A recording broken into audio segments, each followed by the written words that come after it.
As I suspected, 32 flavors. Well, hi guys.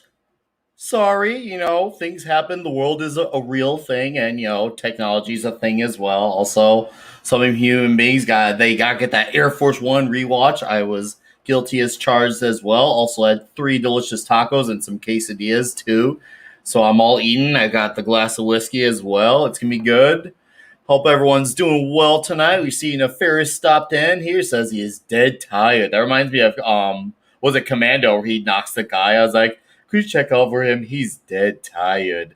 I am dead tired, but swing by, drop a like. Have a great show. Thank you, sir. Steven Naughton. Hello. Archer Jacob Bart. Hello. Ella Gabalis. What's up, dude? Right, and here we go, right? So Joker style. Wait, why are there comments on the stream? Are you revisiting Air Force One? Did you do a watch by on our platform 7 months ago? If so, I love their purpose. No, we're just going to be talking about it. That's all. It's just going to be the dudes, here. We got another dude with us. So, yeah, we're going to be talking about this movie that came out in 1997 in the summer. It was called Air Force One. It had some guy you may have heard of from some big franchises. I think Star Wars. I think there was a New Hope, I think it was called.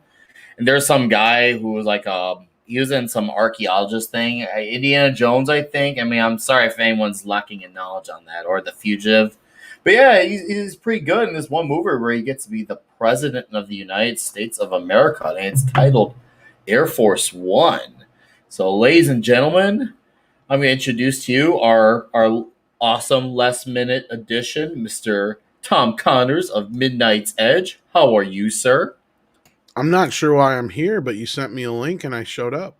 You showed up. I said we'd be talking Air Force One. It's okay. Maybe this is why you're here, because you have a interesting viewpoint on this, and I'm actually glad I heard your viewpoint. So maybe you need to hear this conversation re-spark that interest after what I heard earlier on Meet. So I'm glad you can join us, maybe get some insight, and we can actually talk about, spoiler alert, good dads out of it.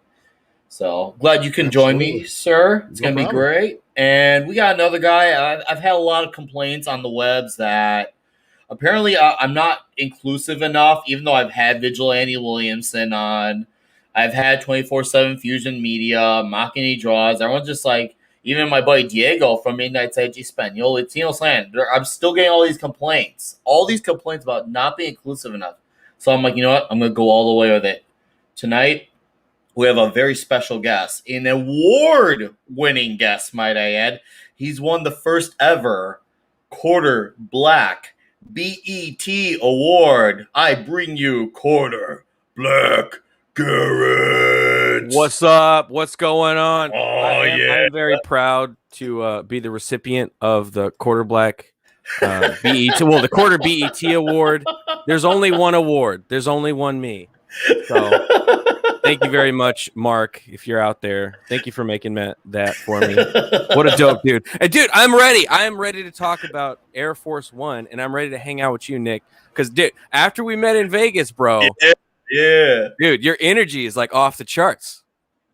Oh, dude, I'm still on 15, man. I've been going at it I've been up since 5:50 this morning. I'm still operating strong. Dude, pumping it. Getting that hustle going. Oh, dude, you would know, man. You and I live in that dad life. We gotta stay alive, bro. Mm-hmm. People don't know. They don't understand. No, they don't understand that dad life. We got a few other human beings there. Clobbering times. Congrats on 500 subs. Oh, thank you, sir. And Steven, yes, we're gonna go all the way with that, and we're not gonna really celebrate 500 subs though. But thank you guys. It is cool and awesome. And I do thank Garrett below me as well for posting out on the community page. Thank you for that. That definitely got a lot of people noticing. I'm like, hell yeah, bitch. This is hell yeah. We talk about this Air Force One movie that I didn't even get to be in, but fucking Harrison Ford gets to be in. What the shit is that? What the hell, man? I showed up to the set, and then Harrison was all like, "Get off my set." And I'm like, "Yo, that's like, I thought we were friends." All right, so Garrett, So Yeah. I know you. I think earlier you said you rewatched it. Got that? No, that rewatch. And Hold on. Yeah, go ahead. Not go a ahead. rewatch. First viewing. No. First viewing. Somehow I never caught this movie. I don't know how. I just never did. But I will hold my opinion on it until you get into it. But yeah, first viewing. Yeah. Wow. First opinion. Okay. So Quarter Black here is of the first opinion. And Mr. Tom, you've seen this many moons ago? Theaters, VHS. What was your initial first viewing? Actually, I took a girl to a date to see this movie. Oh, Nice. How'd it turn out? The date was okay. I wouldn't say I got lucky, but the movie was meh. It was one of the better at that time. I remember the better diehards on or in something. Yeah. Die Hard or Speed. To be fair, like at that time, I was like, yeah, it was all right. It wasn't great. That's where you got to remember my mindset was. We had 24 of these like Die Hard on a boat, Die Hard in a plane, Die Hard in a building again, Die Hard in a bus. Yeah, Die Hard in a bus. Needless to say, that kind of thing had worn off on me. But Harrison Ford's charming, great cast. Oh yes, decent enough it was story. Packed Right? with a bunch of really good actors, like character actors, all up in this shit. But no, I actually have not seen this since the days of VHS. And if I had known I was going to have this conversation with you fine gentlemen, I would have rewatched it because I just picked it up on 4K Blu-ray a couple months back, but I just hadn't cracked it open and watched it yet. It just hadn't been on my list to do. Oh, it's okay. Maybe when So I I'll announce, kind of sit back and listen to you guys wax intellectual about it more than anything. But yeah. Oh yeah, no, that's fine. Need Maybe a wine when glass, a whiskey glass. wine You glass. hit that. I got. Hey, I'm way I ahead don't there, got one. man. I just got a bottle. You got a bottle? Oh, bro, No, I do. I can't even after Vegas. I still have to. I need like 3 weeks of recovery on that. Dude, I'm telling you, I think I messed my foot up somewhere in Vegas. Like it still hurts. I don't know where or when it happened. Oh, Something happened. Dude, it really was one of those what happened in Vegas weekends. It really was like the alcohol level was off the chart and the love was truly the dude love was in the air, man. Dude, it was awesome. That was so Mhm. cool. It was cool to Mhm. see like finally put a face to all the names. Like Brightest Day. I still got to hang out with Brightest Day on the stream. Oh, dude, he's a good dude. Him and I on Friday, me, him, Matt from Fall Ball, and Jake. Fall Ball. I got to hang Yeah. out with him too. We did a escape room, Prison Break style. Ooh. And it was fun. It was fun. I'd say, I mean, if there's ever a meetup, maybe we'll have to reunite and break out of prisons together. Oh yeah, I'll break out of prison. What was that movie with Arnold and Sylvester Stallone? with the Escape broken- Plan. Escape Where he says- Plan. Yeah, it's like Escape Plan. you hit like a vegetarian. That line makes no sense. What? 'Cause, like, It's like- weak, I guess. Like a It's a weak vegetarian. punch. Like, can you imagine though, like, getting hit by Stallone? That shit would suck. Wasn't that more of a crack on Arnie though? Because isn't he vegetarian now? So Sly I think probably he put- did become vegetarian. Well, I Yeah, probably think put he that did. in What there. a Crack was like, pussy. dude, I'm vegetarian, sorry. so I'm the- sorry. I don't know. No, no, I don't know the you limits now. on this channel. I'm sorry. No. You're like when you hit me, you're like you hit on like here. a vegetarian, so it's more of a crack on you. Garrett, since you're new on here, you can swear, you can go all the way. You can be. I want All you to be the as all the way in. I want you to be all the way in. And I think All this right. is Tom's first time too, as well on here. So yes, I want you boys to be the best, most nastiest, cruelest Yeah, we've versions of streamed yourselves together, but I possible. think this is the Yes. first time I've been on your channel. Yeah. Yeah. Yes. Anyways, okay, so Tom was at the setting of he'd been with a lady. Unfortunately, did not get lucky. Saw the flick, was a little burnt out on the one setting. So me, I'm sorry, Tom, in advance, but I was I was 9 years old at the time, and I had my mom was like, "Don't you take our son to an R-rated movie?" Which is funny because the movie, even though it's rated R, it doesn't really feel like it. Like it feels like maybe like Yeah. a hard PG-13 at best. But he was kind of like, "Don't you tell her that I'm taking you to this movie. You're gonna see this movie." Yeah, it was kind of like those like you're gonna see this movie. And which I just remember at the time like I liked Harrison Ford because I knew him from like Indiana Jones, Star Wars, Right. yada yada. So I'm like, well, okay, well I can't complain, and he's gonna be the president. That in my mind as 9-year-olds, like that's badass because Like we don't Indiana Jones, the president. That sounds awesome. right.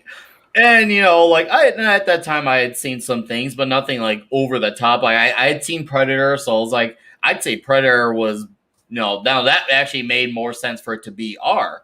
But Yeah. going into that movie, I was in the town. You may have heard Svengoolie say it, Berwyn. I was living in that area at the time, and we saw the movie. I remember just being like blown away by like how badass Harrison Ford was as James Marshall, the president of the U.S. And like it was like my dose of like a patriotic flick.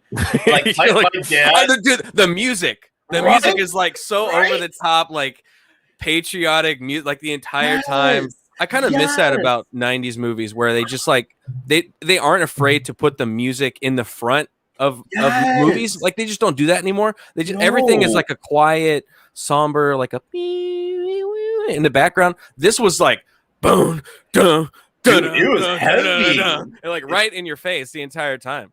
Right? Like, I kind of miss that. I do too. Like the tonality, like it blew me away because I saw this movie that was like super patriotic, and like you know, there's a whole thing like the Russia and Yeah. Kazakhstan, and like also like I saw like the chants from the opposition side from over there around the world, and I remember like Gary, I was blown away by how like I hated Gary Oldman at the time because he was such a good villain. Looking back, he was Yeah. such a damn good villain. I remember like being a 9-year-old, I hated his guts with a passion. Being the thing, I'm like, My "I reference wanna for Gary hear this Oldman guy." at that time was Lost in Space, and he was the villain in that. I forgot the Mhm. name of it, but he was so evil in that movie. Mhm. Like, yeah, he's such a good villain. Like, I don't know, Mhm. you can't go wrong with Gary Oldman. Just period, being Oh, a good guy or yeah. a bad guy or a background character, or not. Like, he is just top notch all the time.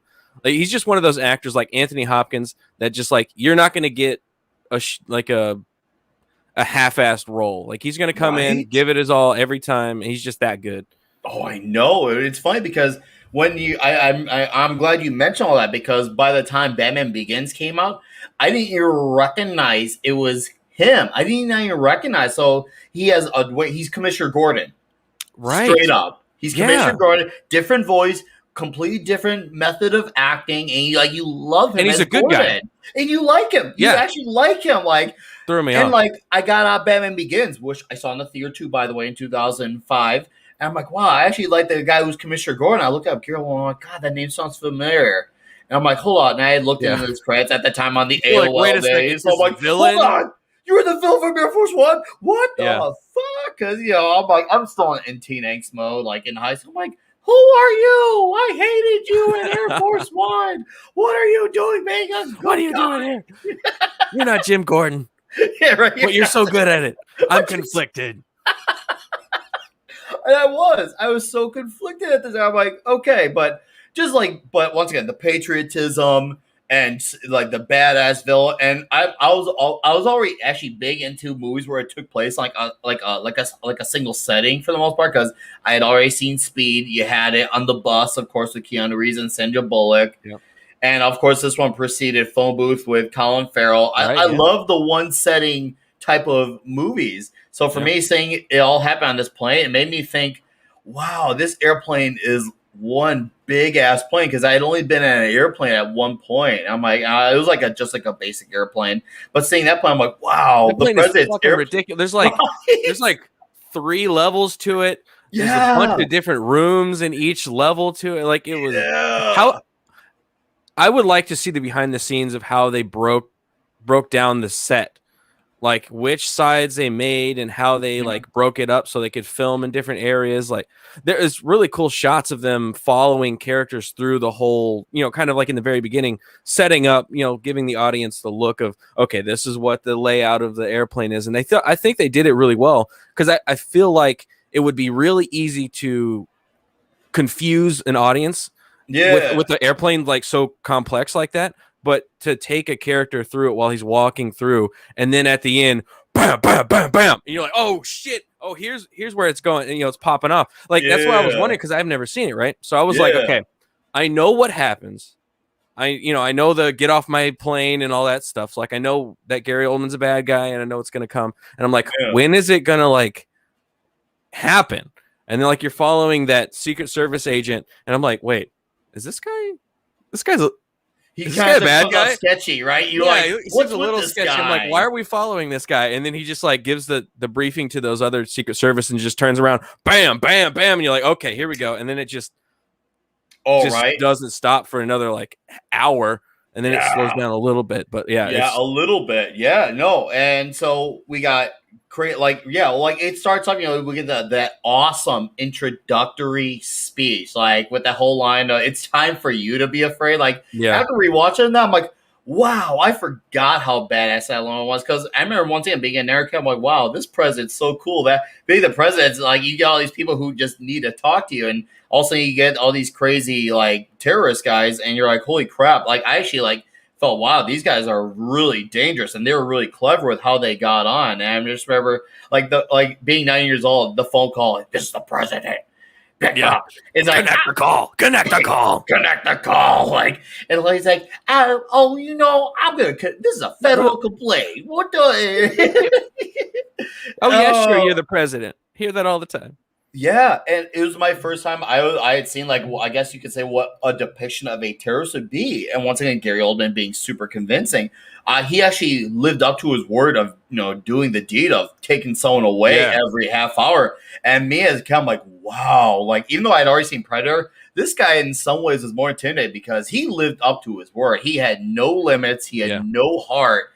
I'm like, holy shit! I think that's what's really good about Gary Oldman is like he doesn't give off that menacing vibe, which is kind of like, I don't know, it's something that works for him is that he seems like almost like a regular dude, but then he just snaps and is like able to do these crazy shit. Like it is good, like you mentioned, like he does kill people, and I feel like a lot of like now the stakes aren't quite as high. Yes, but he was just like, all right, bam, you're dead, and okay, and bam. I didn't think he was actually going to kill. I thought it was going to cut back whenever he takes the lady up to, and he's talking. He takes the lady up whenever Harrison Ford is down below, and he just killed a couple people, and he's trying to figure out who this person is down there, and he's like, I'm going to count to 5, and I'm going to kill her. Hey, what's up, dude? I got to stream with you too. I got to stream with you too, bro.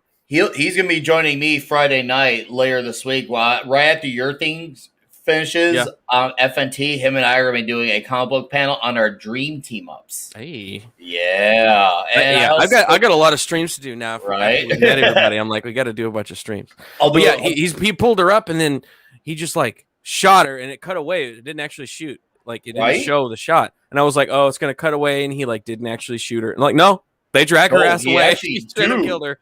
Right, he went all the way to that, and for me, that blew my mind because I become like, "Holy crap, this guy is the real deal. He's not fucking around." But like saying how the president, Mr. Marshall, he does his whole like Metal Gear Solid, like sneaking around, trying to get through to the guys till he gets to the top, hiding in boxes and shit. Dude, right? Like, literally, he hid in like a little cupboard. Yeah, then, Oh, I loved it because in my mind, it blew my mind. Like, holy crap, this president's badass. Like, can presidents do that? Which, of course, they can't. Well, yeah, they set it up like he did this many tours in helicopter missions or something. So you're like, okay, he's competent. He's a military guy already. That's what I kind of got from it when I first saw it. I was like, oh, he's basically kind of like the president in Independence Day. Right? Yeah, right. Yes. And once again, another movie that came out, and when we had these patriotic movies, once again, like I miss when we respected the office. Right. Those were good times. Good times. Right. Quick, I just want to say hello, David Serta. I see you. I also see Soul Assassin, TZ Canadian, the Jack of all casuals, who is also in Vegas as well. It's Courtney. Hello. I just want to give that current hello, but anyways, and yes, Clobbering, this Hawkman thing in back of me was a gem of a find. But anyways, going forward, I mean, Gary Oldman, he went all the way with it. This movie, I'm glad you had mentioned that because this brought me to a subject I was thinking about with stakes. Stakes were in this movie. One, you have to think, is this going to be a franchise that's going to develop into a sequel and a prequel and a spinoff and 800 different versions of the same product? It was just like, this is it, do or die type of thing. And I forgot how much tension existed in movies then, because since I've been doing Toxic Tuesday for the last few months, we've done movies like Speed, we've done Commando, we've done Predator, We've done Tango and Cash, and all these movies. You realize how they all had stakes in them, and Yeah. how that makes such a difference in how intense a movie can be, and it kind of like that edge on your seat, like, oh my god, what's gonna happen next? Everything, like, who could die next? Like, Well, yeah, because nothing like felt off it's- limits. everything is so like we're setting it up for a sequel, and it's going to be this. So that like even if you try and turn your brain off for that, Mhm. it's still like subtle. Like you're like, okay, he's not going to die. A Well, Black that Widow was- is definitely not going to die because I already saw a movie. You know, like that there's Yeah. no stakes. Like they're not in risk. Like in this, you know that Harrison Ford's going to win. But even after, I mean, he wins, he saves everybody. He could Yeah. still die technically. You know, so it's not as a sure thing for him to get out of the movie completely unscathed. Well, that just takes us back to the time when it wasn't all about sequelitis, right? Like it Yeah. was, the movie Civilized. star was a True. thing. They weren't worried about making 5. I mean, all the movies you just mentioned, Nick, outside Yes, of sir. Predator and Speed, didn't get sequels for a reason, right? Like they didn't need them. Like, that just Yeah. wasn't part of the game. It was more about who was the star, and you tell a story, and then you get it out of the way, and you do something else. Like it used to be looked down upon. But now you're right, Garrett. Like that's all they do anymore. It's like, well, this is a build up for the next one. I mean, shit. We just had the conversation on Meet about Spider-Man, and we're talking about how WandaVision set this up. Now this is going to set up Doctor Strange instead of it just being a story in and of itself. Yeah. Right? Yes, Right. and that is something that it's one of those things where you realize even with Phase 1 with Marvel, I know I'm kind of going on topic here, but it's relevant here, so we'll mention it. But you can see why Captain America, Iron Man, Thor, regardless of how you feel those movies, is neither here nor there. But you can watch all those movies, and yes, there are elements of it that plant the seeds for things to come. But you can watch them all on their own 2 feet, and they stand out as a movie on its own. It's like, wow, you can enjoy them on their own without having to have Yeah. seen other things. Even Guardians of the Galaxy, like you can benefit with that too. Like, some of the Phase 2 movies did that, but yeah, nowadays, like, don't get me wrong, I'm a big fan of continuity. I love it. I've been involved in comics for many years, but I'm starting to see the flaws of it as far as Hollywood goes, because Yeah. Hollywood, it's a whole different beast. The longevity, it was like in the first couple phases, it was like a unique idea. You kind of get it. At this point, every single movie has to be couched within everything that came before it and everything that's coming after it. That's my problem. Again, off topic, but this No, one. but No, it's with- relevant. It's with, relevant. because Very relevant. that's just- Go for that's the it. point. Is they didn't make this movie thinking about Air Force 2. Right. Air Force 2.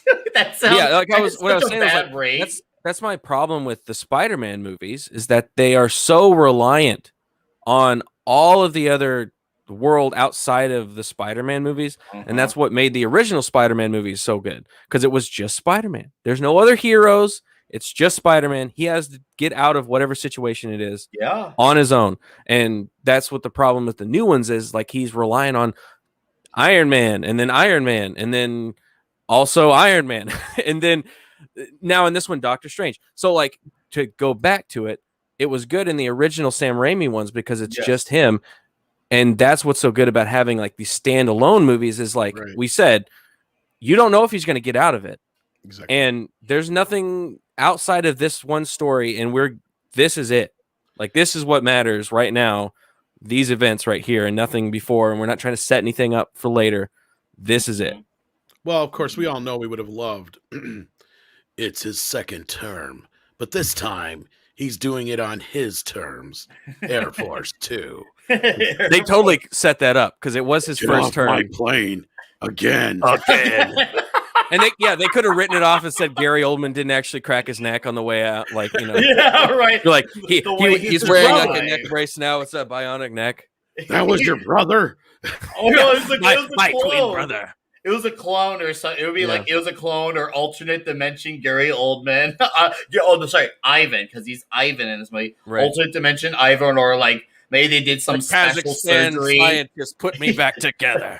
I'm back to kill you, Mr. President. You know? I'm not the president anymore. Well, I'm still gonna kill you anyway. So get back on the plane so we have an excuse to fight. So yeah, no, I'm glad we brought up once again. It was very relevant to bring up the stakes in this.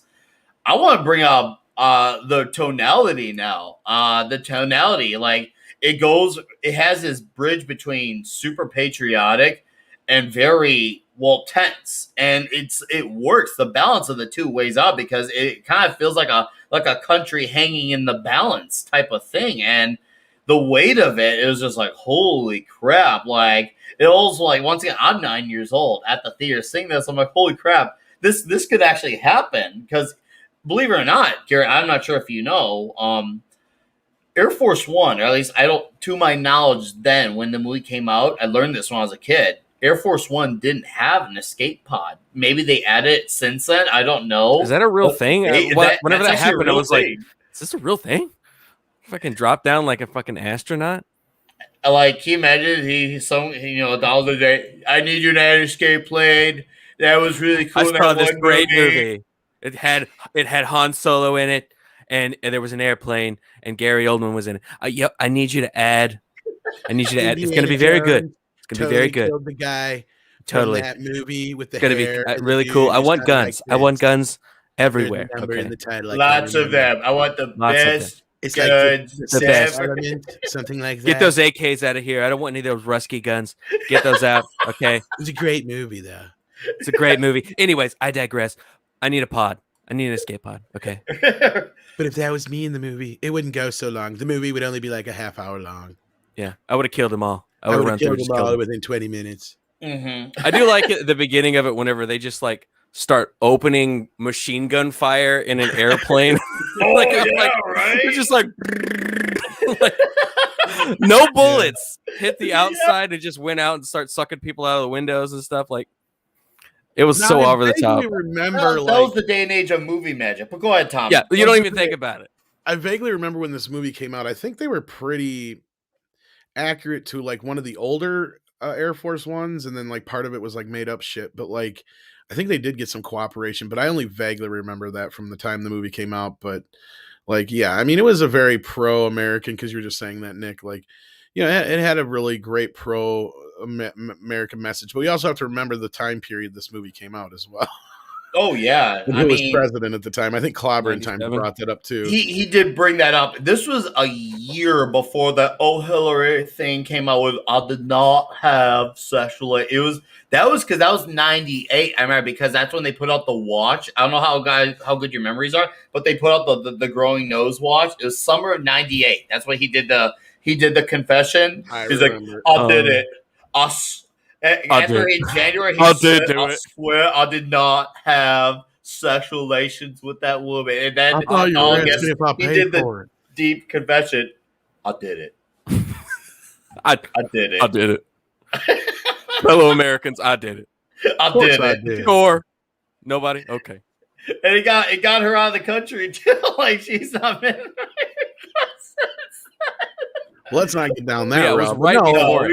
It was like super patriot. It was like, America. Yeah, the president's the best, and he's never going to do anything wrong. And it's so good, and he's going to kick everybody's ass. Play saxophone. Russians' ass. That was like, yeah. And the music was like I said earlier, like it was just so hardcore. I don't even know what that genre of music is. It's just like Americana music. Yeah.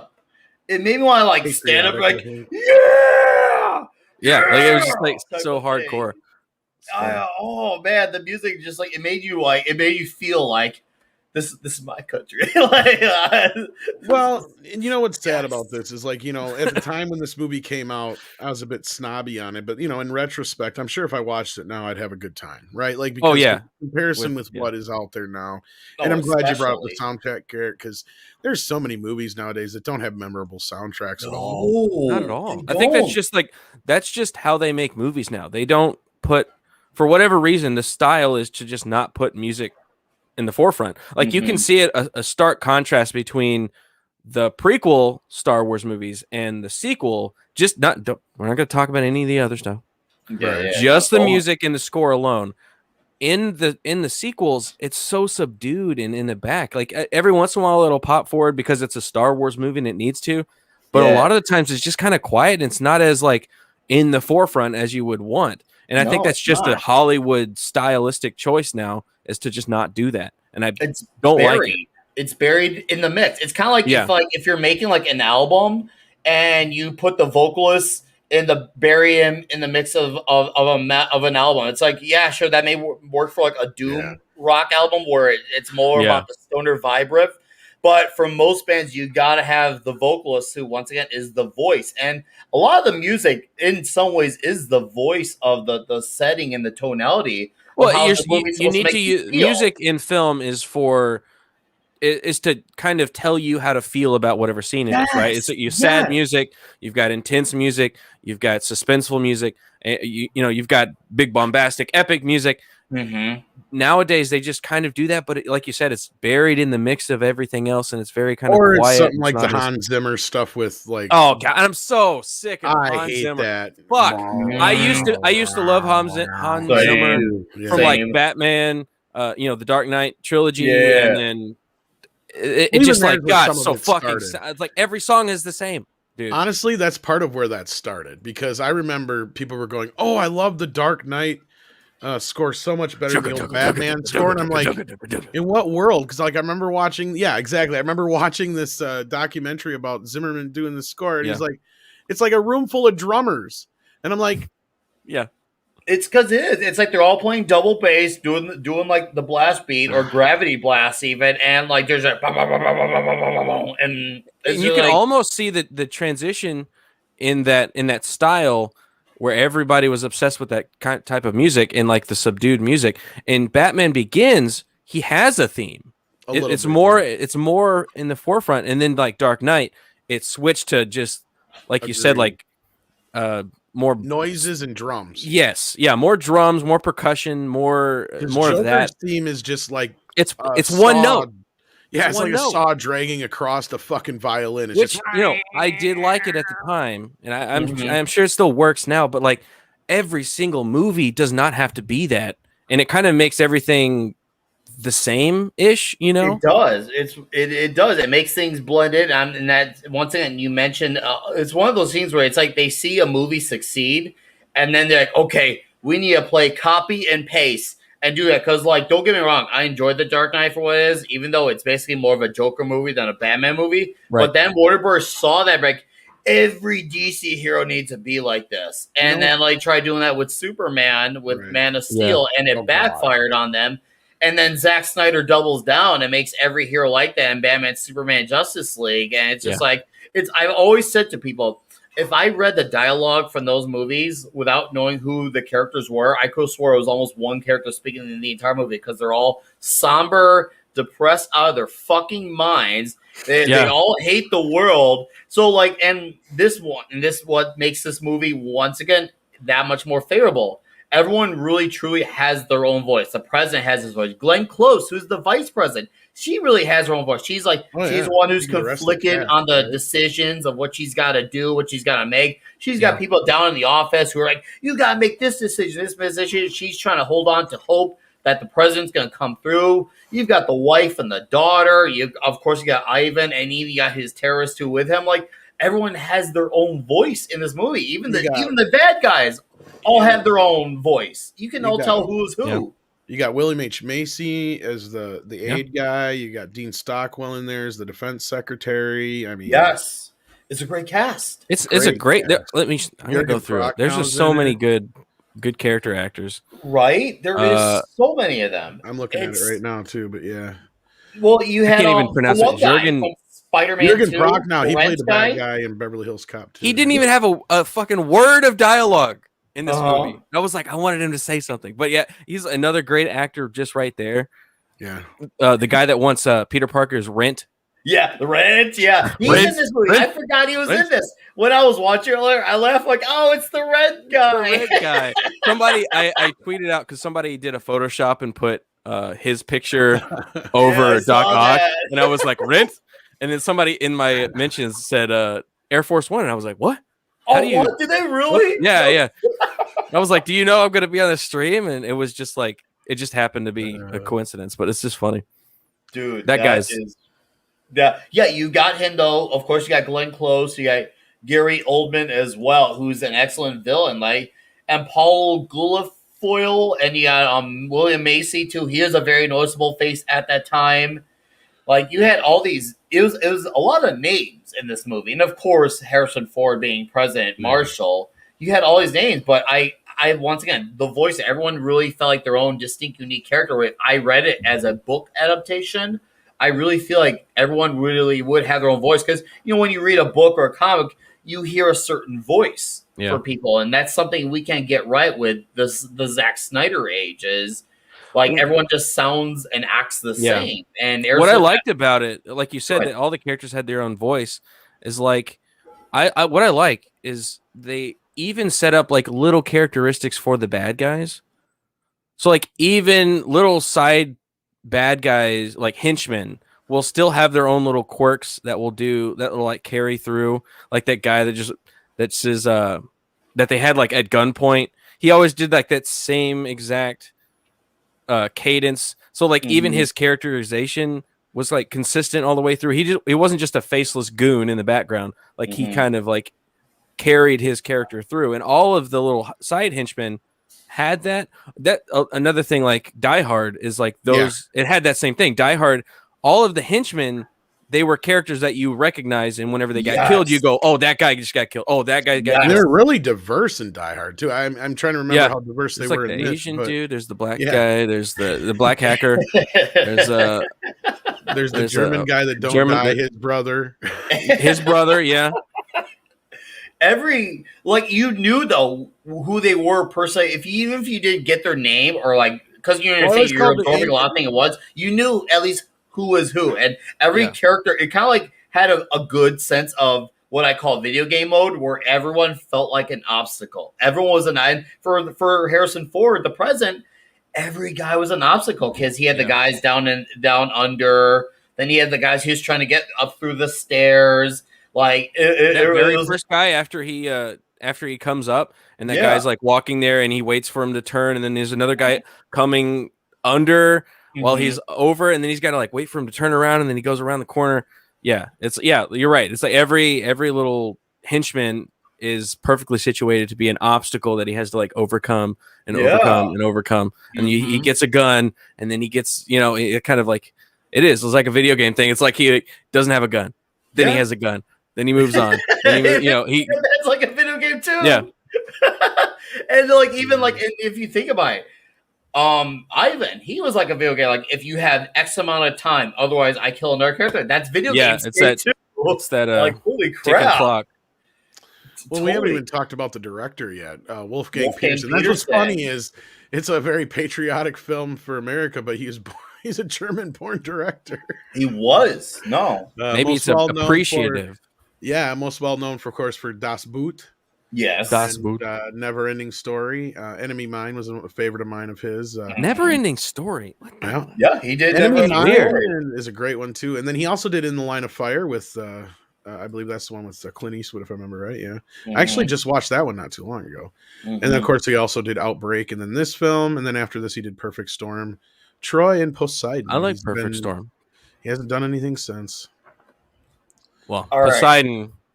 That was a great movie. No, it's not. Really. Mr. Maxfield here, before we continue, has asked us: Have we all seen Tiptoes? I have not. Have you guys? Years ago, it was all right. He plays a little person in it. Oh God, I've seen a movie breakdown of Tiptoes. Yes, I've not seen the movie itself, but it is very funny. It is a different film. Yeah, the Ginger Ninja now asks, have we seen Immortal Beloved? Once again, I'm going to be I'm a no on this one. I watched it in some class because that's the one about Beethoven, right? Yes, it is. So I want to say we watched it for like some history class or some shit, and I vaguely remember it. You gotta remember, we're watching movies in school unless it's something cool. We were always fucking off. So. Yes, we were always fucking. Oh yeah, that was what happened in that. Yeah, it was or after lunchtime we showed up stoned, so we didn't remember. And I'm glad Jack of all casuals mentions this, that he has to hotwire play because that was like the art of stealing a car way back in the day. The president. Let me put these two wires together. Now the car works. Fucking I'll hotwire the son of a bitch. Come on, what color wires do I gotta cut? which one is it that I gotta do? I Tell me. bypassed the compressor. I bypassed the call. What's up, Keto Sipple? Thanks for dropping by. But okay, anyways. So yeah, you got Wolfgang Peterson. You got, so once again, director. You got the actors. Great director, yeah. Yeah, oh yeah. I remember like even 9-year-old me in the theater, I recognize that name. So like I even as a kid, I recognized certain directors' names. Like I was just like, holy crap, like this movie is loaded, like with everything. And what you could tell, like they put their all into it. Like Wolfgang was denied. Actually, I learned this probably around 3 or 4 years after the movie came out. Wolfgang was actually denied access to see what Air Force One is actually like. And then Harrison Ford actually convinced the White House to let him get an idea. And it actually worked. Okay, so believe it that's or the not. story Wow. I heard then. There you go. That's the other part of it. Because I remember them talking at the time about getting access like unlike anybody else ever has to the Air Force One plane. Because it's always a big secret. They don't want to see Yeah. Right. it out there. Oh, of course. I get it. I mean, regardless, once again, how we feel about the president who may have been at that time or not here or whatever, it's like you're showing off secrets. But it does make Yeah. me wonder if they did add like the parachutes and the escape pod and all that since then. Because if you think about it, when I first watched this movie and then rewatched it, I'm like, why would you not add that? I mean, granted, I know Yeah. this is the day and age of movie magic. We're not questioning everything a la Critical Drinker style, but it's just one of those things where it makes sense. Like, I mean, you got the president. What if all it takes is one wrong personality to get on who's very smart, especially in the digital age, to just wreck shit? And before you know it, it's like, oh shit, we need to get the hell out of here. We'll let this Yeah. guy That do makes sense. Like Allah or you, something. you think like, okay, the US has, the astronaut pods, so let's just make a smaller one, put it in the airplane. It makes sense. I don't see why not. Don't ask questions. No. Which once again has its advantages. I'm once again obviously like the only thing I feel like didn't age well for the movie, and it's something of course I can forgive, is the CG. That's just because it was There's some parts that Early was so CG. super 90s. The fucking plane when it like hits the water and it's like, and it's like I Nintendo remember that 64 looking graphics. really bad. Yes. Oh man, that's so bad. Dude, that was the prime of 64 because you had N64 was 96 and PlayStation 1 was 95. So yeah, that was putting on PS1/N64 rage mode with the graphics. Yeah, not good. Well, yeah, I think the only couple things that I would have issues with were like the daughter. Her acting was just atrocious. Like I get, she's 12. I get it. Okay, but there are really good 12-year-old actors, and she was just so bad. And I couldn't get that connection. I got the mom and Harrison Ford connection. They were like, I got that, but the daughter was just like, I'm not into that. And then also at the end, whenever that guy jumps in front of the bullet and gets shot like directly in the sternum, he survives for like an hour and a half. Doesn't bleed out. I'm like, I thought he died, and then later they're like, okay, we're in the cockpit, and then they call the guy, what are the fucking guys called? Like the drop team to come in and like save him. And they're like, they're gonna get there in 25 minutes. So at least 25 minutes pass after that point. Then the drop team gets there. They get to like taking off, and they bring this guy from the back, and he's got a big old blood stain on his chest, and he's still alive. I'm like, how is this guy not passed out at the very least? Right. But he's still alive somehow. I'm like, okay, you're bleeding out in like 5 to 10 minutes if you get shot in the sternum. Mm-hmm. Did that guy survive? I don't know. He just got onto that plane and they never showed him again. He lived because like when Harrison Ford got on the plane, the movie just kind of cut to the end of it when the credits started rolling. I like though, like after Harrison Ford, like the way he throttles the plan to get the passengers out. First, of course, like as he's fighting the guy, he has the phone call, drops in his jacket, gets into a fight, says what he needs them to do, and Glenn Close as the vice president, I think she's like Kate Bennett or something like that. She picks up, she's like, hold up, he's trying to tell us something. Like I'm like, oh, that's really, there was some really smart thing. Like I get what he's trying to do. So I love that the movie was actually trying to be like smart and like very thought out with like how do you make this believable that a president can think this out? Obviously, of course, he had the military background, which helps, but still, you gotta like still sell the audience like that someone can do it, and it made sense. It felt coherent. It felt right, like that this could actually be believable. Then with we're losing gas. Oh, this is a perfect time. Let's get the facts over and we'll drop it down. We could get the parachute set up, and there's that feeling of like victory when they're all like getting out with their parachutes, like, oh yes, we did it, we got it. Yeah, if it did, like, even though like once again 9-year-old me, I'm like, this is America's victory type of thing. You're in the audience, like, yeah, America, we did it, we got him out. I'm sure everyone in Burr was just like, America, fuck yeah. Oh, hold on. America. Yeah, more somber version. Fuck yeah. Gonna say the motherfucking day. Yeah. We should do that one on the Toxic Films. Dude. I think I might. Like, I have next week's planned, but maybe for the week after. But trust me, I know one of you guys. Get on your knees and suck my dick. I want you to get on your knees for me, Gary. You're willing to put everything on the line. Suck my dick. You ever seen a man try to eat his own head off? Well, then you haven't seen everything.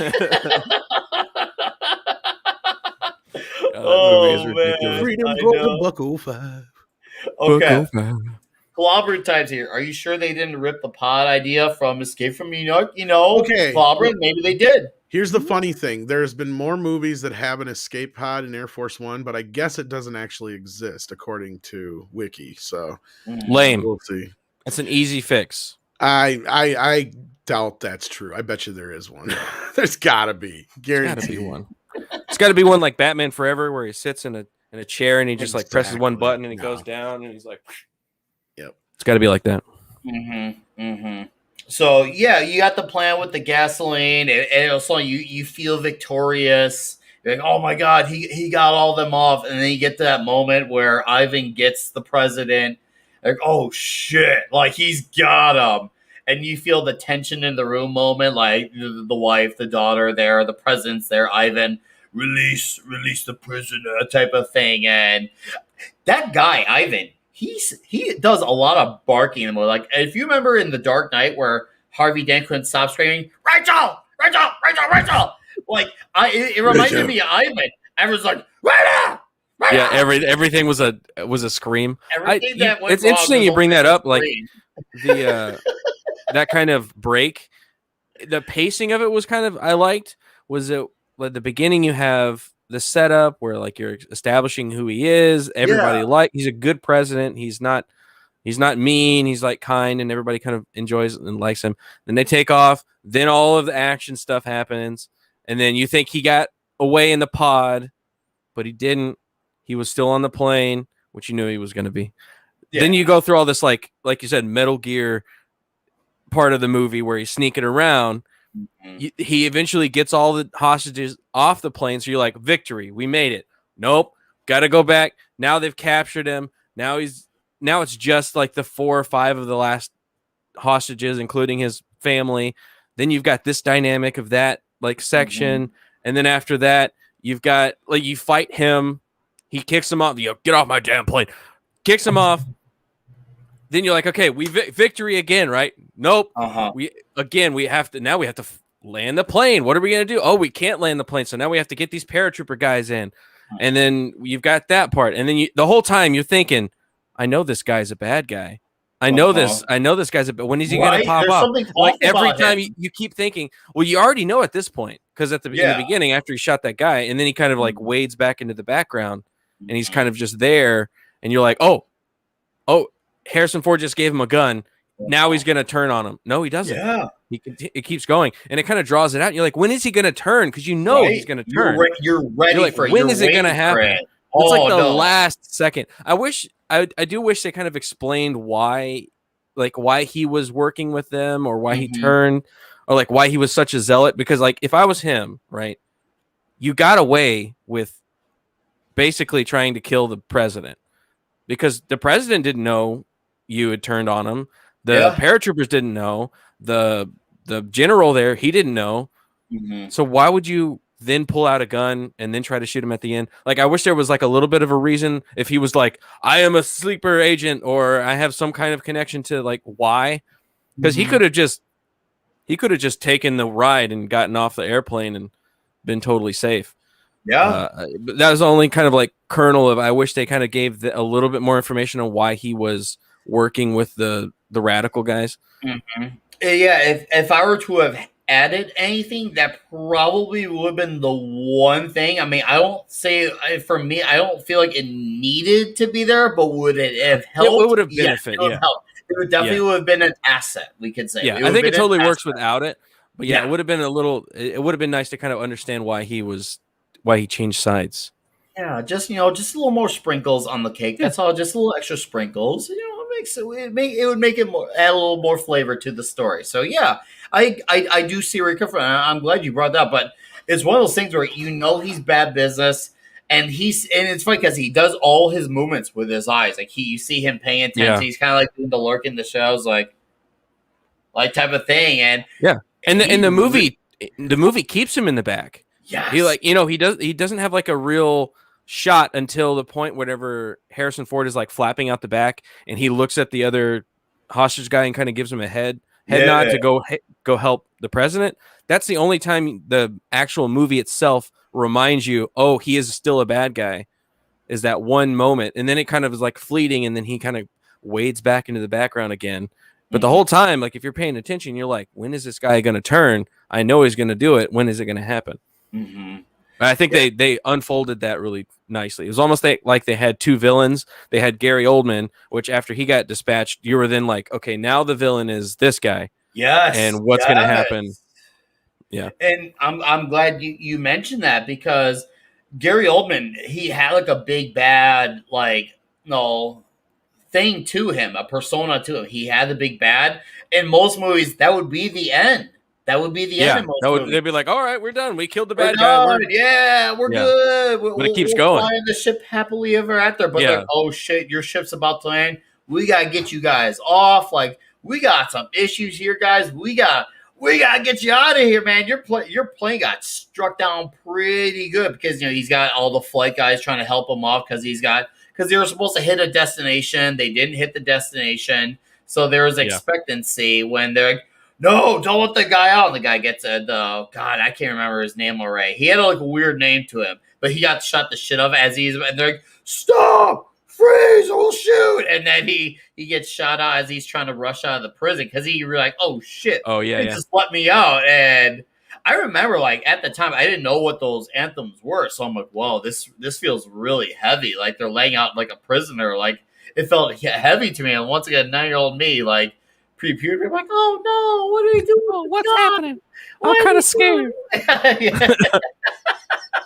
I'm like, why are they doing this? Guy's really scary looking. I don't know Yeah. all this. I was a little confused who the guy was because I was like, oh wait, yeah, He's at the beginning. Yes. And I was like, wait, was that guy a good guy or I wasn't aware that he was a bad guy.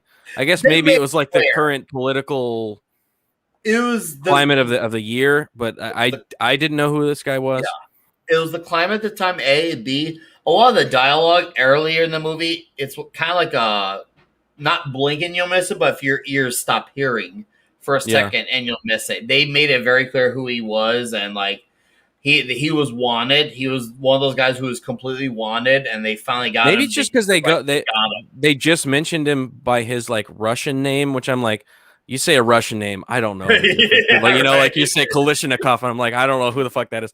And then, so like they show him in the beginning, don't say his name, and then they go to like the peace dinner or whatever, and I assume that they're talking about this guy or something, and I'm like, I don't connect those two. I don't know what's going on, so I guess I went right through it. And I could get that for first viewing as you're trying to get to know this movie for Toxic Tuesday. Luckily, I did catch on to that at 9. Somehow, of all the things I caught on. Thanks a lot. Dumber than a 9-year-old. I can't follow a movie, I guess. But I rewatch like the only thing I would forget, even with the rewatches, I've gone back to maybe once a year or something, once a year and a half. I always forget the guy's name, even though I can remember Ivan, no problem, easy. You can either call him Ivan or Gary Oldman, but that guy's name. He had like one of those like the Batu Vasustan names. Like I don't know what that is. I don't know that name. I mean, I guess you could just look at his face and assume he's a villain. Oh yeah, he's got bad news written. But I thought it was just like typical Russian guy, because all Russian guys look like villainous, in a little way. I don't want to be right. I'm not racist here. Okay. Just, they look a little villainous. So I just thought, hey, he was just playing just a regular Russian guy. Hey, it's okay. You're a quarter black, so it's okay. You got the BT. I'm so glad you brought that up. Oh my God. Okay. I want to bring something up, which is a very interesting topic about this movie, which is, I know we dashed into a little bit earlier, but I want to blend it into another topic of where it would stand years later, because obviously a movie like this wouldn't come out now, but it's also, if you think about this movie, is 4 years before the events of 9/11, the whole airplane. Yeah. Like, I don't, even if you took out 2016 and beyond out of the equation, I'd question like if a flick like this would even come out after 2005. And granted, like 2001 was the event that happened that kind of like devastated the nation, and then it was like the Sam Raimi Spider-Man movie brought back hope to the world type of thing. But people were very sensitive about planes and airplanes and flying, and the fact that you have president of the United States, like, it makes you like wonder, like, will they ever make this like a thing again with movies were revolved around? Because the only thing to my memory that they had were revolved around the plane was just a what I call satirical, was snakes on a plane. Because there was like snakes on a plane. I know there was a Liam Neeson movie, Nonstop, I think, or was that a train? One of the Liam Neeson movies took place on a plane. A Liam Neeson movie? Oh my God, I have to see that. I think he like lost his memory. Maybe that was a different Liam Neeson movie. It's one of those Taken kind of movies he made after Taken that wasn't Taken, but it took place on a plane. Taken. But yeah, like, you're right. It's a good point about being hesitant with that kind of those ideas of a plane, the government, the president. Terrorists, it's a kind of a touchy subject. Oh yeah, like, I think they do it. I think they do it now. You think so? Like, I think so. I feel like if they do, though, here's what if Ivan came out, because I got mentioned, Kettle Simple mentioned the comment they'll end up remaking it sometime. I don't want them to, because I'm one of those guys. I know you and I have not spoken much on this, but I'm one of those guys who's just like, I'm like 95% fuck remakes. Like, just stop with the shit. Like, I like original ideas, which, by the way, thank you for mentioning Primal. I can't wait to talk about it on your channel, but it's just one of those things. Have you finished it yet? 3 more episodes. Oh, my God, tonight. I'm getting there. I really got to get into that. I've been hearing good. I've heard so much good shit about it. I know. I keep hearing. I cannot preach the good word of Primal enough. If you have not watched Primal, go watch Primal. It's made by Genndy Tartakovsky, the guy that made Samurai Jack.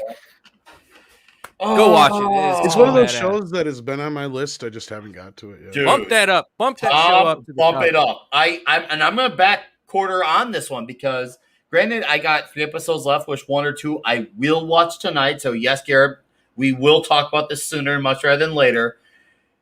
Oh my God. Like, the emotion, the animation, the intensity, the feelings, the highs and lows, the highs. This show, right now, I feel like it's like so underrated. It's like nobody's talking about it. It's flying under the radar. It's like it's the best show on TV right now. Bar none. Like, live action, I agree. Cartoon, animated, doesn't fucking matter. This is the best show out there right now.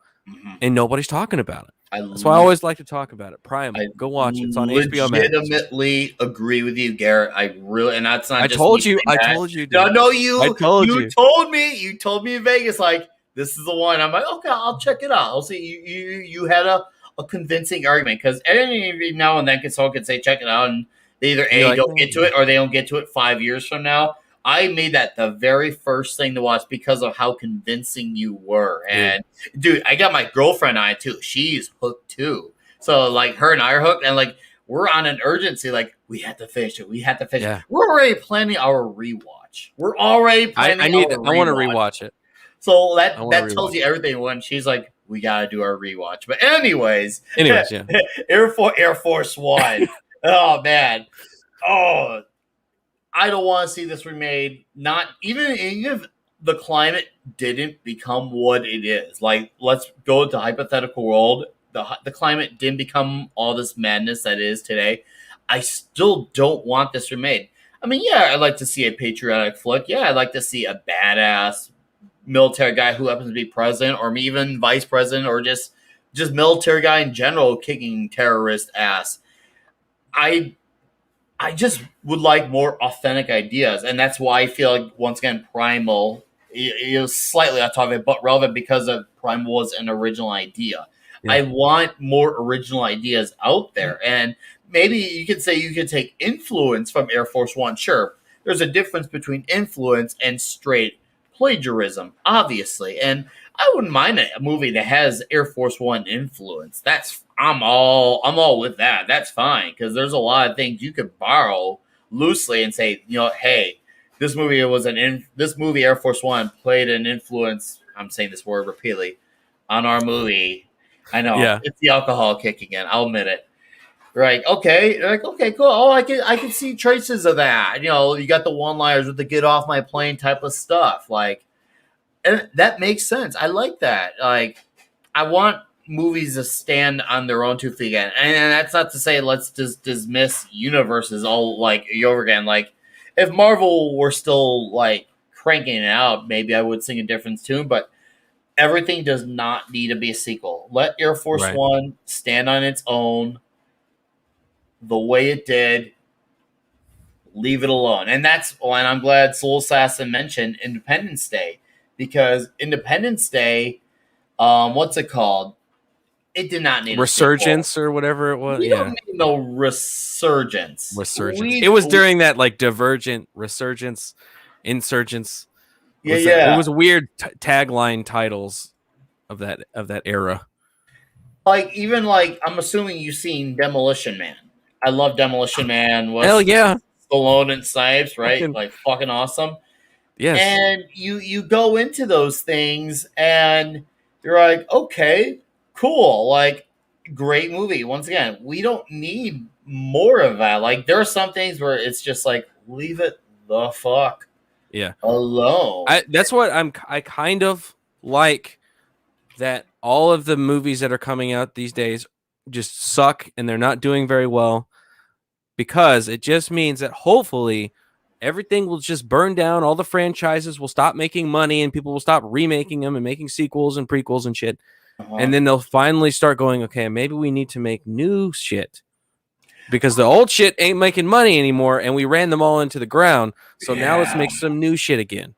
Yeah. And I'm really hoping for a 1980s/90s action movie renaissance. That's what I'm hoping for. Something just like that. One-liners, freaking super over the buff dudes with machine guns mowing down terrorists. Like I wanted, like in the jungle and a skyscraper and in the sewers or something. Whatever it is, I want those movies back. And they don't have to be sequels or prequels or remakes. And just make them low budget. Like just go spend. Like here's what I think adds to an ever growing issue. I don't want to say this is what the problem is. You could say it's an additional issue to a problem. Hollywood keeps getting bailed out. How many more times do they need to get bailed out before they realize enough is this is not working anymore? Because you want to talk about the ultimate throwing away of money for endless modern day propaganda. Here's the thing: I don't think endless bailouts are going to save them, because currently, right now, if they shut down California again, it looks like they will. Movie theaters are done. Like they're straight up done. Like you're gonna get maybe like the kind of quiche, like niche ones that are kind of like quiche, like the appetizer. Yeah. You're gonna I get like like you're gonna get like the small ones here and there, and it's gonna be much smaller industry. Big chains are gonna shut down because they're just not gonna have the movies and to like bring people in. So you're gonna have no theaters or a significant lower amount of theaters, and Hollywood's just not going to make money like they used to, and definitely not like they did in 2019. Like, there's no way we're going to get the multi-billion-dollar movie a year no industry we're not. anymore. So movies are going to have smaller budgets, which is good because guess what? Like Joker, small budget, did really well, made a lot of money, and was really good. So hopefully that will. I mean, it sucks because I love movie theaters. I worked in a movie theater for like almost 10 years. I was a projectionist for a long time during film, not just digital, during film. Steve, so I where do you love live, theaters. though, Garrett? What? Where do you live though? Texas, Like big city or smaller town? suburb. Okay. You trying to dox me, Tom? No. I just Trying to curious dox if it me? was a bigger area or not. Because like Gary and a few others have talked about this, how theaters are dead, theaters are dead, theaters are dead. I don't agree. But yet I've seen the opposite. Like if you go anywhere outside of big metropolitan areas, the theaters are open, and they're open. They can't get enough crap to show people. Like Yeah, but if you look at the crowds, they are not there. Even for big movies, like they're open, sure, yeah, but the crowds are not there like they used to be. This is summertime. I drive past a movie theater and there's like 8 cars, maybe 20 cars in the parking lot. That is not good. Well, sure, it's open and there are people going to it, but it's just not. You're not going to get the same amount of people until everybody kind of goes back to normal. Well, the difference I see is like, okay, like the theater in town here was closed, and you're right. Like that is a hometown owned theater, so that's a little bit different than a chain. But what they also did is reopen the drive-in, and that thing is hopping every damn weekend, whether there's a movie or not. Because if they don't have a movie, they show concerts and stuff like that. They've had like Garth Brooks. They've had what I mean by the theaters are dead is I don't mean that they're currently dead right now. Right. I mean I can see in the future of movie theaters because I worked at one up in the corporate area. I worked from the bottom all the way to the top in the corporate. So I've seen the decline in the movie theater even before the COOF showed up. Yeah, it was declining. And I had already seen that. Like as I was working there, I was like, I need to figure out a game plan to get out of this career because it's not going to be here in 10 years or whatever. Like it's going to be declined. Mm-hmm. So and then 2020 hit. You've got some. Hopefully, like you said, like the drive-in theaters, and again, that's more of like a niche. It's like let's go bowling. Well, I think let's go to the drive-in. That's kind of fun every once in a while. You're not going to have the hordes of people coming in to watch a movie on opening day like they used to, and it's just going to slowly dwindle. And yeah, sure, it'll still be around, but it's not going to be quite as huge. And that's what I mean. Like the Hollywood will have to, by necessity, bring their budgets down so they can make the amount of money now that the entire industry has kind of shrunken a little, and not quite where it was before. That could be what happens, but the other side of it is now I think they took away that law that studios can't own theaters. So what's going to happen is they're just going to wait till like AMC's and all that stuff and just buy that shit up and just buy them right up. Yeah, that's what I think is going to happen. Hey Tom, but that's like way off the beaten path. Hey Tom, Mr. Mad Mardigan. Hey guys, how's everybody going? Hello, nice to see you, Mr. Mardigan. How you doing, man? I know you've had waking up. Yeah, waking up. Yeah, you doing okay over there? Because I know you usually have been in on the toxic with me. I know, man. I just I didn't schedule everything correctly to be on this week, but once I woke up and I was like, oh man, Tom's here. I guess I'll come. Oh, he's gonna come. Yeah. But yeah, this movie's ridiculous. But what Garrett said, who I do not know of. Hey, what's up? Hey, how's it going? About the movie theaters and the budgets, like with the Joker. I think like once they got rid of all the mid-budget movies, like what this Air Force One would be a mid-budget movie. They just they focused on the huge budgets and then like the small like independent, like the cheap like Bloomhouse does all of them. You know? Like A24, right? like Exactly. independent movies. I think they're gonna have to get back to doing some of those mid-budget to really make up, because there's not enough content to fill these movie theaters, and so they have these big gaps where it's either you got the big one or you got nothing. And I think they're gonna have to do something. By necessity, they will need to have smaller budgets and be able to make more movies to fill those gaps. Mm-hmm. They really got to figure out what they're gonna do, because here's the thing: is like, this once again, and yes, people, this does relate to Air Force One, because I know it seems like we may be going off the topic, but it's relevant because you have all these companies hanging on to these big budget movies. Like obviously Marvel finally put up Black Widow. We got MGM who tried to sell off No Time to Die with James Bond, and that didn't work for streaming. Who were they trying to sell to? They're trying to sell to one of the streaming services, and I think it was Amazon. And it didn't Amazon work out. and Netflix, I think. Oh, was it Netflix too? I None may of be it wrong. worked out. So either way, they tried to sell off to a streaming service. It didn't work out. They're left with this movie that I pretty much am sure is not going to be good. But once again, neither here nor there. It's just the whole idea of how much money are you losing, because they put so much money into these movies. They lose that much more money because they hang on to them as long as they do. At what point do you give in? Yeah. If they just go for a low to mid budget, it's not as much of a hurt. That way you don't have to worry about as much of putting out. You could just say, get out. Hopefully we could try to, there's at least a realistic goal of hopefully breaking even. And even if we don't do it domestically, we have outside of the rest of the world. And of course there is an audience still for physical media. I mean, yeah, sure, it's dwindling, but there is enough of it where people still buy. And I'm still a buyer. I'm all out digital. of physical media. You're all digital? I'm all digital, baby. Oh, dude. Save me that trip to the store. You want, hey, save your children to the store, but the thing is, like, You are part of the problem. I know I am. my brother. admit it. That's fine. No, my brother, a few years, about a year, maybe year and a half ago, he was all in on digital. He was all in. And you want to know what made him go back to physical? Was when he saw the whole thing happen with Gone with the Wind, where even if you bought a digital copy, they still removed it from you. So it's just like you own I was it. never a fan. Never liked it. I will neither here nor there. It's the idea. Whereas if you own a movie digitally and they remove it, well, then you don't get it anymore, even though you spent $20 to $25. That's an issue, right? That's the actual issue there. Once again, it's not Well, they can move it or they can change it. Yeah, that's a problem too. They could change it at their whim.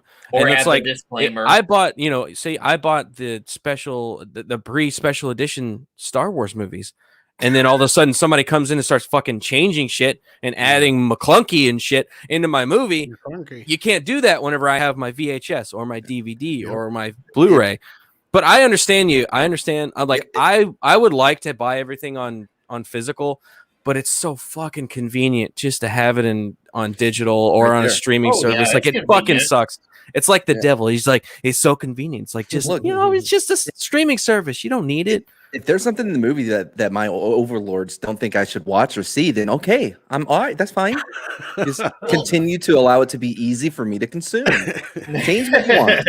He's admitted to being consumed. You know what doesn't help too with and I will. This is where I will slightly discredit physical media. They don't put as much effort into like special features and stuff. Like when Spider-Man came out in 2002, the Sam Raimi 2002 movie.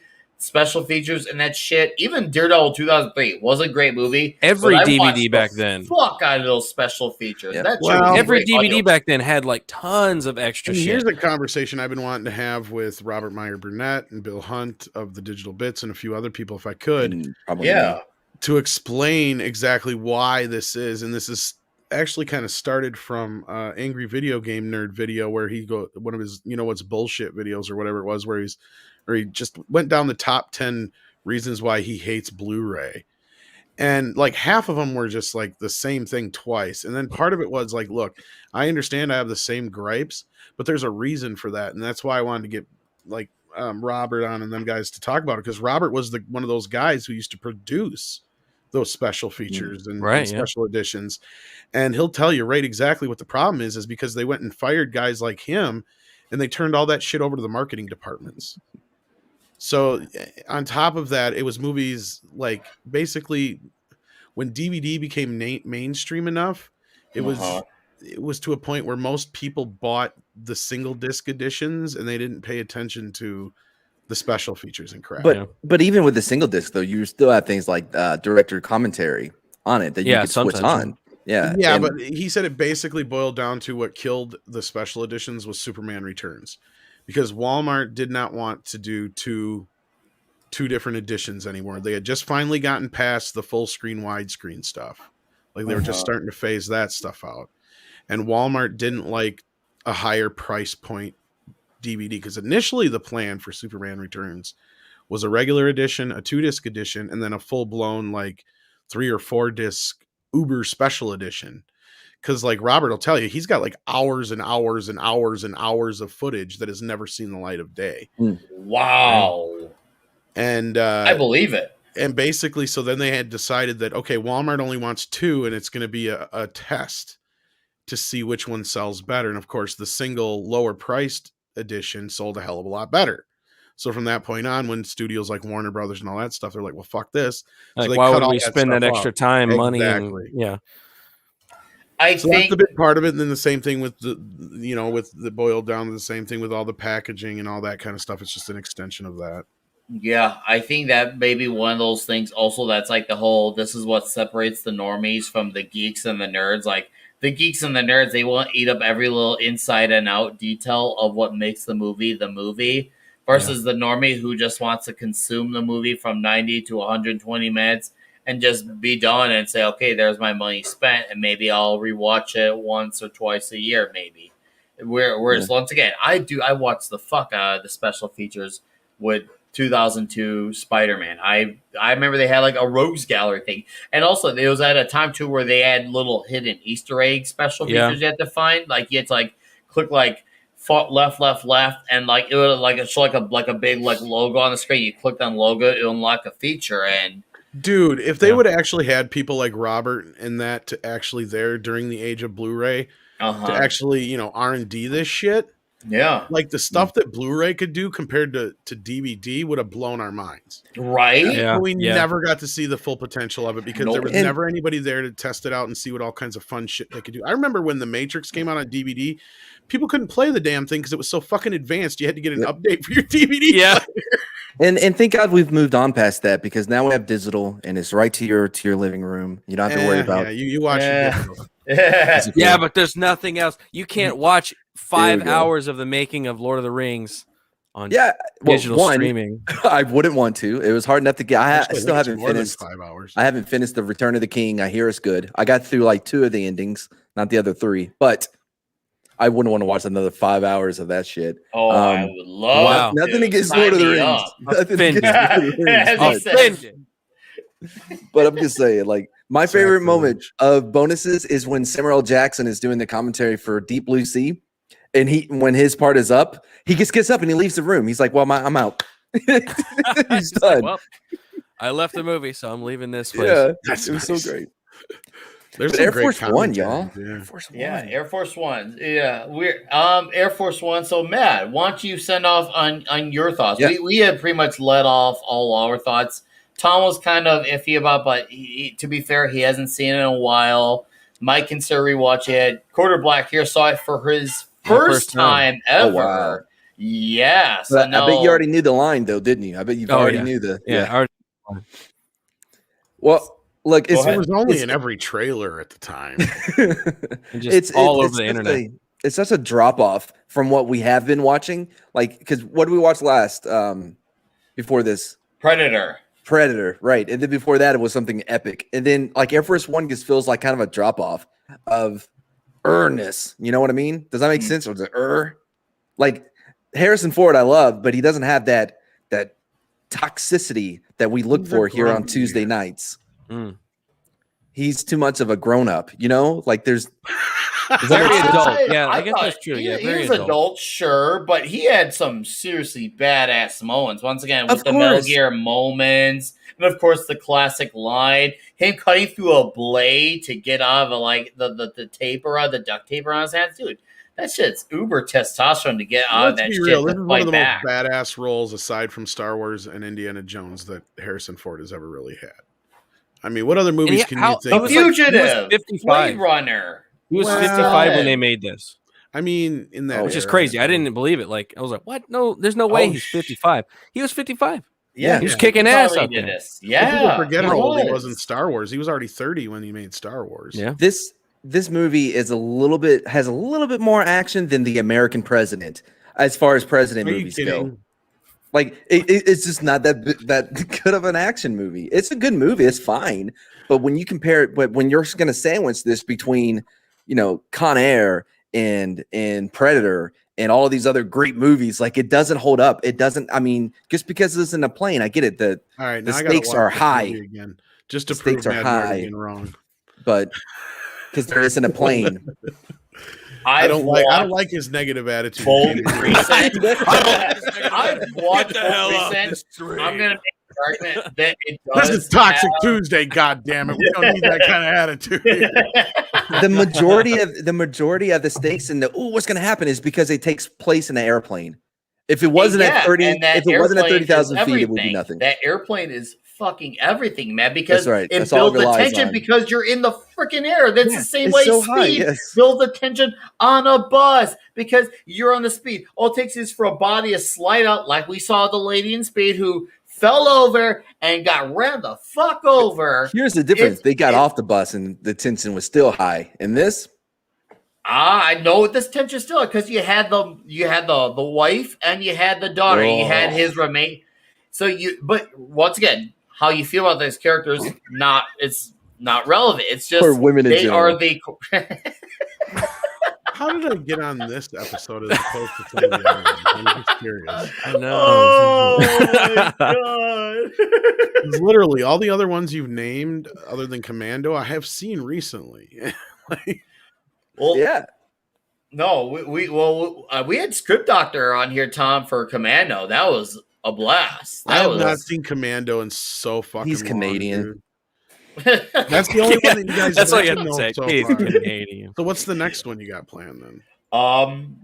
You know what? Fuck it. I'll just say it now. Next week, we are going to do a movie with Sylvester Stallone. He wears these really Ew. nice, fancy shades that. wait, can I do the line? Can I do the line? Yeah. You're a disease, yeah. and I'm the cure. Yeah. Cure? Are you watching Yes. Judge We're going to be doing No, Cobra. Cobra. Cobra next week. Dredd? We're going to be doing Cobra. Sylvester I Stallone know, Cobra it's next week. It's going to be fucking glorious. Like, Oh, yeah. oh, I, man. I don't it's really care for Cobra as much. Oh, you need to watch it. Oh, I've Watch seen it again. I have Watch it again. It's so good. There's a whole music video in the middle of it for no reason. There Oh, is. you gotta love There Cobra. is. This is about all I can really add to this at this point. Is that the interesting thing about Cobra is that it was basically Sylvester Stallone's ideas for Beverly Hills Cop hmm because he And was those supposed to be ideas in work. that. Well, Yeah, well, yes and no. It's also based on a book, and after the movie, he tried to get the author of the book to redo the book and say it was written by him because most people associated it with his movie. So therefore, you know, Victor, like, hey, there you go. Now, basically, I wrote the book, even though it was already written before the movie. But yeah, but you know, I'm still Yeah. on, huh? Hey, you know, Basically, I wrote it. the book. Hey. I wrote the book. So Steve Otten here, Titney, $3.99 says to keep the lights on. Well, thank you for keeping the lights on, Steve Otten. I appreciate the $3.99. You know, What thank are you you very doing? much for Hey, that. you're a good guy. What are you You're a doing? good guy, Steve Otten. You're a good guy. Yes, it was great and corny. It's so I don't know about that corny hilariously- part. I'd say it's corny, but it's wonderful with how corny it is because Yeah. like it's so shamelessly over the top in its action. It's like this is. I think Air glorious. Force One is Over the more Top corny was a than this. different movie. That's the one where I arm wrestle. Yeah. I don't care which one's more over the top than the other. I'm in the whole thing of the more over the top, the better. I love it when shit is so bombastically like ridiculous. Like Arnold throwing a pipe through a guy in freaking Commando, and then the steam comes out. Let off some steam, Bennett. Like I love when you can get that type of ridiculous shit. Like, wow, how can you get even more ridiculous than that? And I miss that day and age of them trying to top each other with how ridiculous can you get? Like, And then you once get Air again, dude, Air Force One is not even the most pinnacle of ridiculous. Nicolas Cage having a Southern accent, as much as that I was love awesome. Con Air. It was awesome. Yes. But, dude, you could buy the Southern accent. It's great. 100%. He spent time before the movie You're filmed. serious, I'm being dude. serious. He spent I know time in you are. Mobile, Alabama, getting that accent down, and he did a perfect job. Ooh. He had everything you need for somebody from Mobile, Alabama. Mullet, check. Mullet? Shit. Okay, he I'm got not the gonna argue mullet with down. this shit. In prison, You got the mullet check. down. You got the Why did you just put the hard bunny disagree. down? Tank top, check. Like Hey, nothing says Mobile, Alabama more More than. of a bunny protector. By the way, when he was done with Con Air, he went straight to Face Off, like the day of. As soon as Wow. he was done with Con I Air, could he eat a started peach filming for Face Off. hours. Oh, man. I want to take his face off. oh yeah. I want to take his Off. Yeah. The The first scene that they did was the end. It was the end. They started with the end at the church on the beach or whatever. That's where they started. Wow. They took no time to be like, oh yeah, no, I think my character is going to be kind of like this. They're like, no, we're just going to cuckoo out each other. Like, see who can be crazier. That was it. It's They hilarious. You know, took it's no funny. time, and it worked out perfectly. All Nicolas Cage's is Crispin Glover, but famous. That's a makes good whole point. lot of sense. I'm That not really- wrong. I mean, No, Yeah, you're this is absolutely accurate. right. Yeah, Don't get me wrong. Right. I love Nicolas Cage is I think he's crazy. great. I feel like his persona and what he does and when he goes full Cage in movies, it adds to the greatness of his movies. That's why I love Face Off. That's why I love him in The Rock, which we covered on Toxic Tuesday, 2 or 3 weeks ago, Matt? Yes, we did. We talked The Rock, which is another great movie that Age did many It's favors for. So good. Like, Cage is one of those guys, kind of like Patrick Swayze. You don't think of him at face value as an action star, but when you What? actually see it all play out, he's like, this guy's badass. I just want an answer for what the fuck was up with that voice in Peggy Sue Got Married. Like that's what I want to know. Am I the only one? I who's ain't ever never seen that movie. I have no idea what you're talking about. Okay, right now. he's You're in making that, it awkward. right? No, I'm serious. Like he's in this fucking movie, and he talks like this in the movie. I'm shitting you not. This is his voice in the movie. It's like Peggy. If you see the fucking movie, that's the way he I've fucking seen the talks. movie. Oh, Peggy great. Sue Got Married. Peggy Now Sue I Got have to Married. watch it. It's a Nope. actually, it's a pretty decent movie, but like he's a weirdo in that fucking movie. Oh, man. He's a weirdo in every movie. I mean, yeah, like Somebody in the chat knows what I'm Yeah, fucking talking he's about. always weird in every movie, and that's I'm what trying adds to think of a to movie it. that he's not a weirdo in. I'm trying to think of a Yeah. movie where he. That's exactly, and that's fine. Like, I don't need him. Like, he does good at being weird. It is his specialty. Well, I Like- think it's him trying to sound like okay, because the whole point of the film is it's kind of like Back to the Future. but not Not That's good. quite. Yeah, like it's what's her face? Who played Jessica Rabbit? What's her Jessica Kathleen Kathleen Turner. I'm yeah. looking at it right now. Yeah. So like she has like this spell, and she ends up going back in time into her young self. Jim Carrey's in it. What Yeah, the Jim fuck? Carrey's in it. It's Oh, actually a yeah, pretty he decent was film. It's in directed it, by Francis yeah. Ford Coppola. What? I shit. You're saying all these names. Oh yeah, Dude. that- Sophia Coppola's in it. Yeah, Dude. Sophia's even in it too as a little kid. Helen Hunt is in it. Helen Hunt is Oh in my it. yeah. god, It's actually a pretty the decent guy film. from The Mummy. It's Kevin a lot J. like Back to the O'Connor. Future. It's a lot like, but I'm sure basically his motivation was he was trying to sound young when he was doing this kind of a voice. Because when he's Oh, older, he just has his regular. Is that how young people sound? Is That's how Kathleen he Turner thinks supposed to young look people like she's sound. in high school? Because good lord, she looks like she's like 45. The whole thing of the joke is she looks like she's young to everybody else, but in the Okay. movie, Oh, seeing okay. her as herself. Yeah. Okay. Oh, is that what they do? They like if they want somebody to look younger, they just put them around a lot of people that are old. Like, well, you know, Yes. comparatively. Comparatively, yeah. So, Matt, What's the Nick Cage movie where he runs around saying I'm a vampire down the streets Vampire of New York? Diaries. What? The fuck? I wanted to say it to Vampire's get that Kiss or whatever reaction. it's called. Vampire's Kiss, right? Yeah, Is that it? Vampire's Yeah, Kiss. it was Vampire That's Kiss. another cuckoo banana one. But it's entertaining as fuck because he does that memorable face that became a meme for like a whole year. Like, there's a like that whole face. Like, Oh, I thought that was from Con Air or Face Off. no, that wasn't Face Off. He does That's a whole earlier. other face in Face Off. Yeah, this was many years. This is when he actually had more hair on his head. So that's how I remember that photo is older because he had more hair on his head. But you ready to see the Cage cinematic universe? I would love to. I think that for the Face Off, the sequel that they're doing, it should be Nicolas Cage and Nicolas Cage. Like he should be both of the Face Off. Nicolas he's Cage dead. versus Nicolas Cage. Yeah. The Cage Oh. off. I The don't. Face But his Offers. characters are dead. But his character's dead. How do you know? But his character's dead. How but do you know? Let's It was a continue. John Woo movie. We could figure it Okay. out. We can work around death. All right. Directed on. by John Woo. Oh, God, yes. Yeah, doves. Lots and lots of doves. More doves than you could shake a stick at. I like his Mission Impossible movie. I don't care. Which, hold on, who's Mission Impossible? Oh, I John fucking Woo's hate movie. it. Woo's, Mission where they Impossible. where they Off of Mission Impossible. What, bike which one jump did at he each other? direct? 2, 3? Yeah. two. Two. Oh, I did not like 2. I like 4 I and didn't 5 like and 2 either. 6. I call that one the Limp Bizkit one because that's the one they That's did. the because it fucking- was. Yeah. That's when you had Metallica on that load and reload bullshit, Yeah. doing "Give me fuel, give me I five, was give me just dabba gonna dabba say, dabba "Give me fuel, dabba give me dabba fuel, dabba." And but Hell then, yeah, you're just making me want to watch it again. I'm all fucking I'm watching hearing. this. Yeah. I now. don't want to watch Yeah. it ever again now. Like because of that.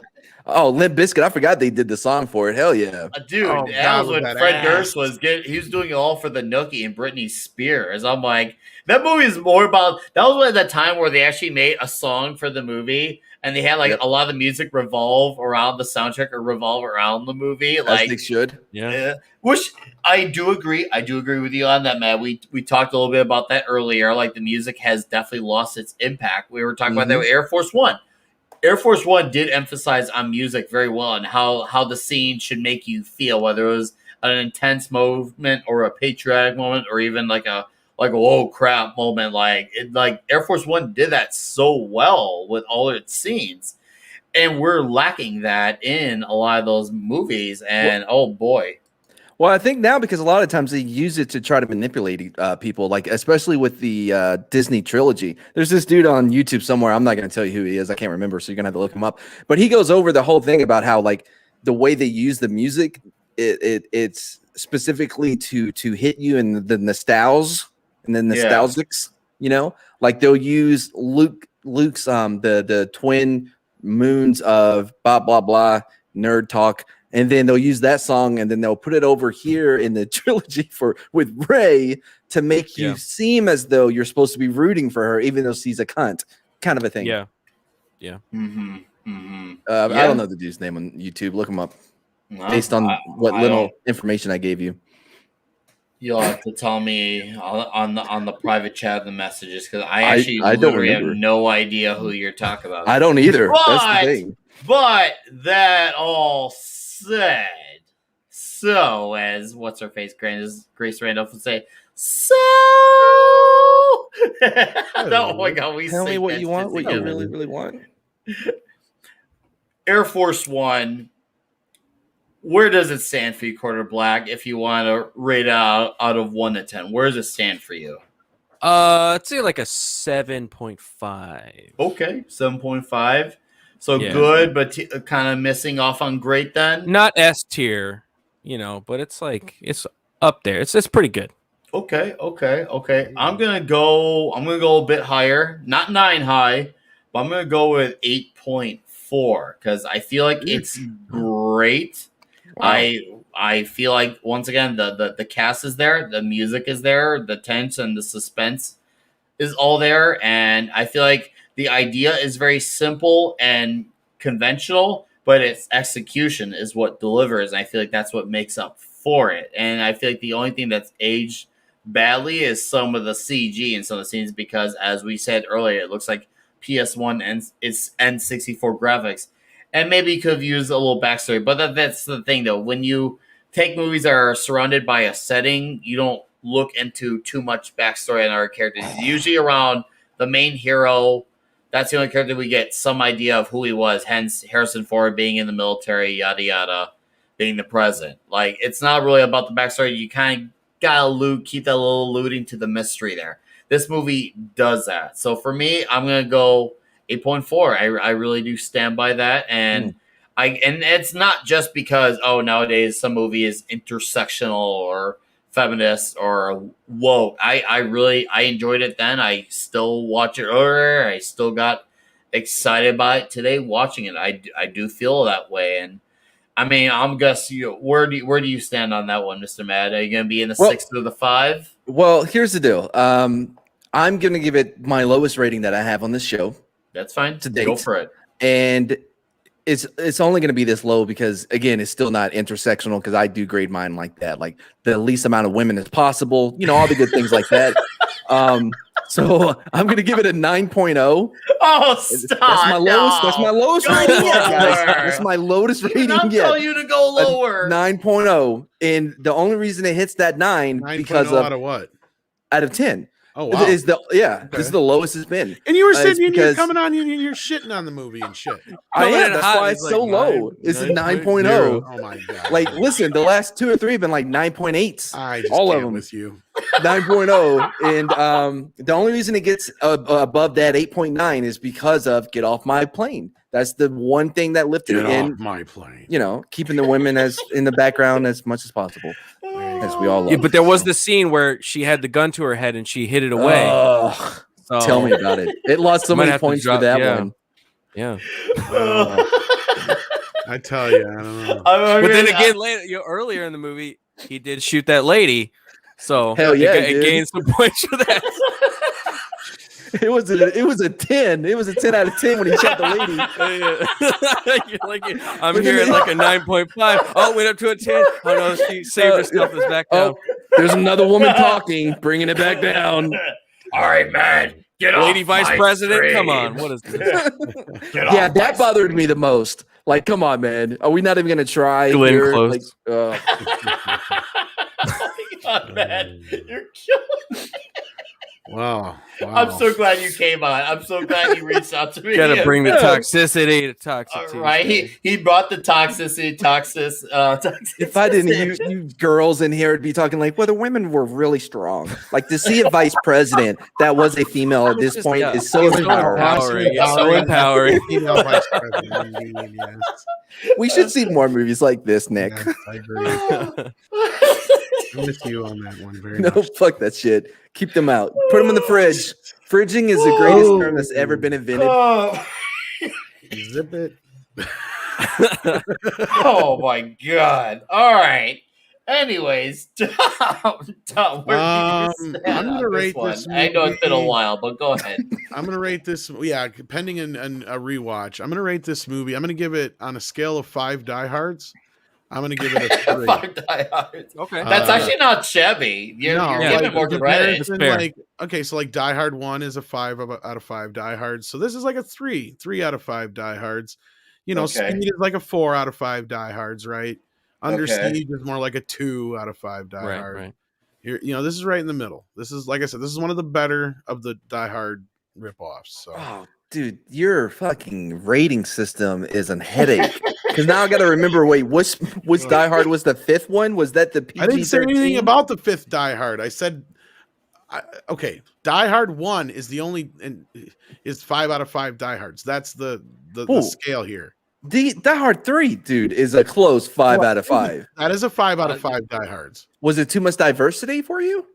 No. What the fuck are you talking? Well, I mean, I about? get it. Look, I get it. I'm not gonna hold that against you. Oh my god! No, dude, it's It very did take place in simple. like Brooklyn. Okay, Like, you got you know. 1, 2, 3, 4, 5. It's not the movies themselves. It's just the rating system. All right. Wait, hold on. It's not the movies themselves. It's the rating system. Okay, my God, dude. I think I understand. Okay, so it's a 5 Everybody out else of gets 5 it, but you, man. is Die Hard Clearly. original. So comparing to that, it's a 3. I get it. He calls Die Hard as a genre in itself. So he's like, okay, how Yeah. does it go to the Die Hard genre? Okay, now they're saying two different things. No, Like, they're saying they're both right. You're wrong. I don't even. Well, on my Die Hard scale, this is going to be a Die Hard 4. Which one is PG-13? Was it the Oh my fourth one that God, was that's PG? not how He's I not rate even. So does that make it a Die 4 Hard out of 4 5? is more like a 2 out of 5 Die Hard. It's not even. So then you that's not- reverse it? No, all the Die. Okay, all. Oh like, my stars. god. Like there's 4. There's 5 stars, right? Okay, right. 5 stars. Got him. Right. Each one is a Die Hard. Got it. All right. They're all the first Die Hard because the first Die Hard is 5 stars. Okay, so it's in reverse, but that would still mean that the fourth Die Hard is still the 4 out of 5. Just so you know, I knew he was doing it on purpose, but I didn't know how long it was going. This is a bit. No, it's not a bit. I seriously don't understand your rating system. This makes no sense to me. How is it? You're the only one it What? doesn't make sense to. Oh, my face hurts.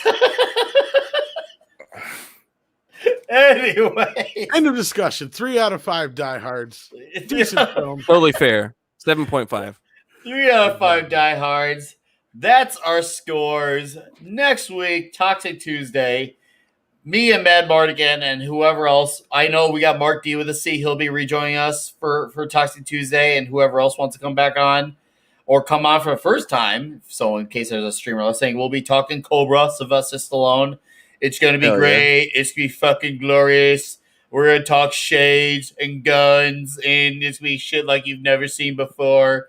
I predict it's going to be a 4 out of 5 Die Hard. Oh. It's gonna be Die Hard 4.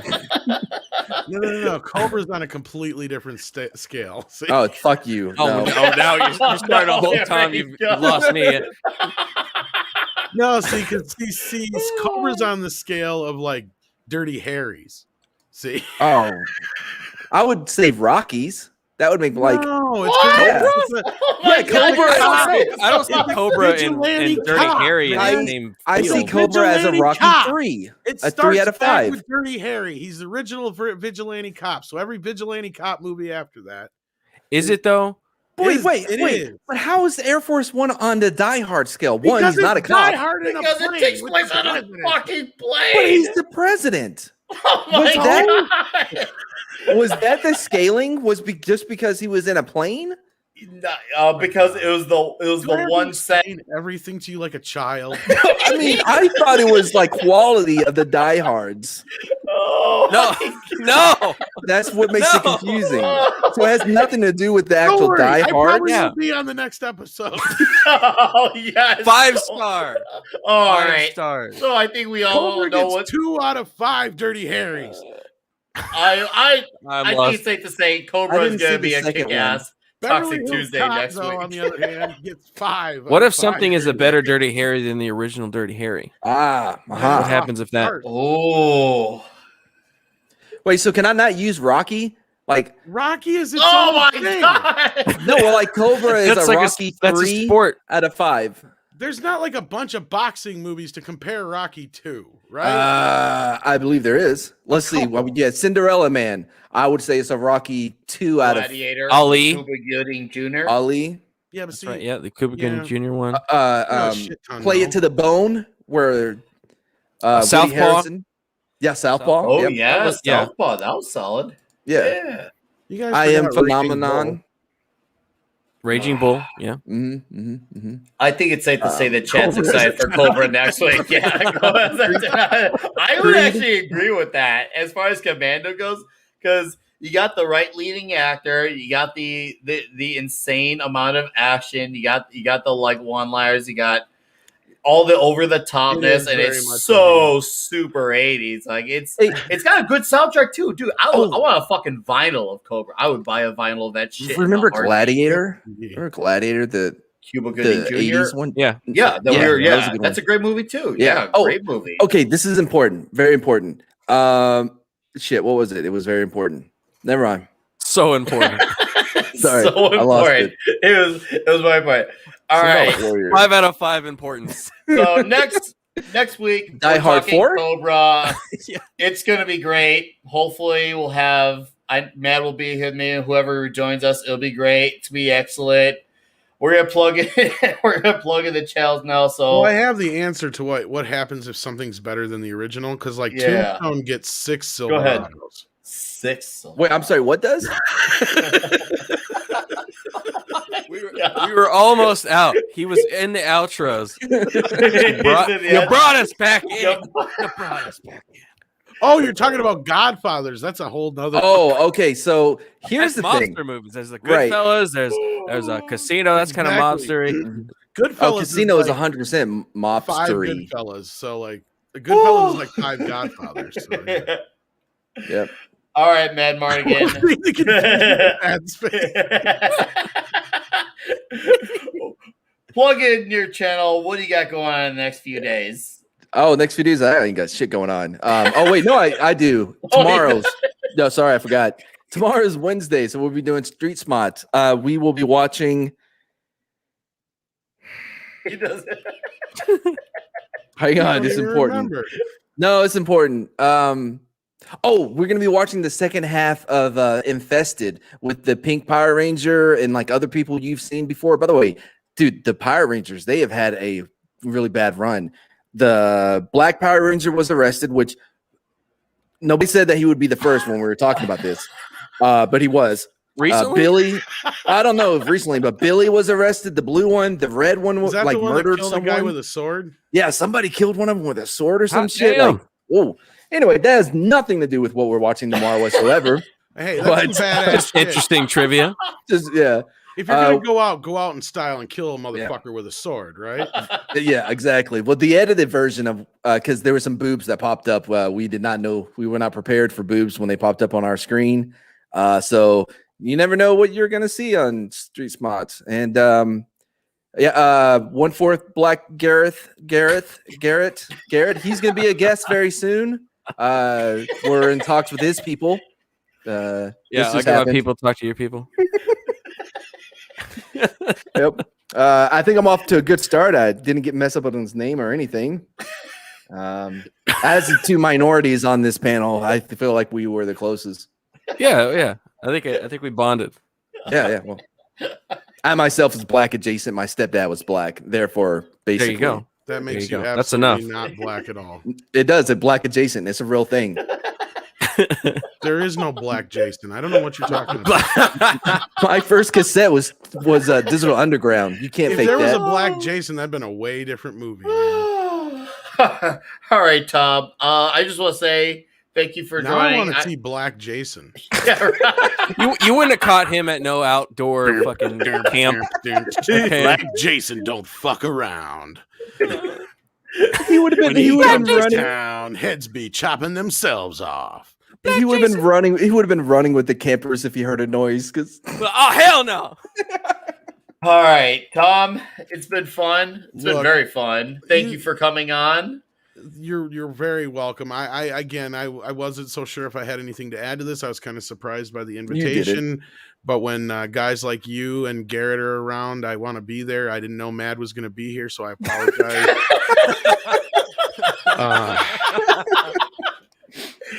I wouldn't have shown up otherwise. I'm just kidding. I'm kidding. I like Matt. He's hilarious. No, I love hanging out with you guys, and I think it's a great idea for a show. And I don't know if I have much to add next week, but if you have any other titles that you think I might, let me know, and I'll be glad to come back again. It's been a lot of fun. Check out all these guys' channels; they got great stuff.